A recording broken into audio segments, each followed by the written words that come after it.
Biz ana bala neçə gündür biz evimizdə ac qalmışıq. Lənkəran polisinin əlindən.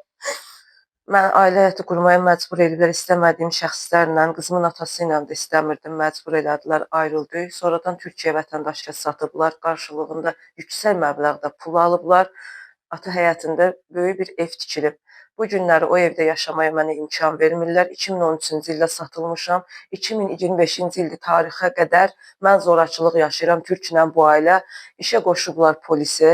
Polisə müraciət edirlər ki, o getmir, siz onu zorla Türkiyəyə göndərin. Polis məni güclə evimdən çıxarmaya çalışır. Gəlib 28 fevralda qapılarımı sındırıb, evimin içində əşyalarıma ziyan verib, özümü təpi ilə vurub.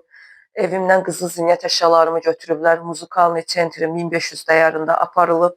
Heç bir icazə olmadan qızımın mobilni telefonu, nə məhkəmə icazəsi var, nə heç bir şey.